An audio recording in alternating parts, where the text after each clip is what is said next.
Isang bagong yugto sa controversial na issue ang muling gumulantang sa publiko matapos pangalanan ni Nikki Benitez ang asawa niyang si Bacolod City Mayor Alvin Benitez ang internet celebrity na si Ivana Alawi bilang karelasyon ng kanyang asawa. Sa counter affidavit na isinumite ni Mrs. Benitez sa kanyang Violence Against Women and Children complaint, sinabi niyang inamin ni Mayor Benitez ang relasyon nito kay Ivana, bagay na nagdulot ng matinding sakit at pagkabigo sa kanyang panig bilang asawa. Ayon kay Nikki, I felt utterly betrayed by the respondent and was devastated beyond compare after finally discovering and confirming the truth in respondent's lies.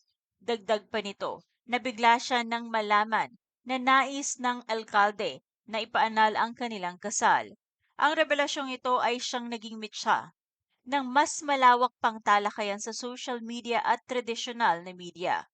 Sa gitna ng mabilis sa pagkalat ng impormasyon, hindi naiwasan ng publiko na magkaroon ng sari-saring opinyon hinggil sa di umano'y relasyon ng dalawang kilalang personalidad. Subalit, sa likod ng chismis, ano nga ba ang katotohanan? Paano ito nakaapekto sa kanilang personal na buhay at kanilang pamilya? Nagsimula ang mga rumor na ito noong unang linggo ng Pebrero 2024 nang kumalat ang mga larawang umano'y kuha sa Baguio at Tokyo, Japan.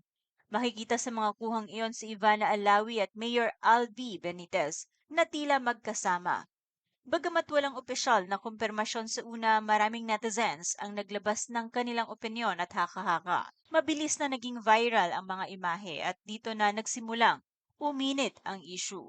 Sa gitna ng lumalaking issue noon, napilitang magsalita si Ivana Alawi upang linawin ang kanyang panig. Ayon sa kanyang opisyal na pahayag sa Facebook noong February 10, 2024, walang romantikong namamagitan sa kanila ni Mayor Benitez. Binigyang diin niya ang kanilang pagkikita ay may kaugnayan lamang sa trabaho at isa itong chance encounter. Sa kabila ng kanyang pagpapaliwanag, sinabi rin ni Ivana na hindi na siya makatiis sa pananakit ng ilang netizens, hindi lamang sa kanya kundi pati sa kanyang pamilya, lalo na sa kanyang ina at kapatid na si Mona.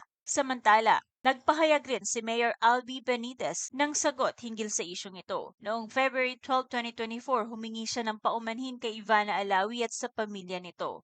Sa kasalukuyan, habang nagpapatuloy ang proseso ng kaso, malinaw na nagkaroon na ng kumpirmasyon mula sa mismong legal na dokumento ng asawa ng alkalde.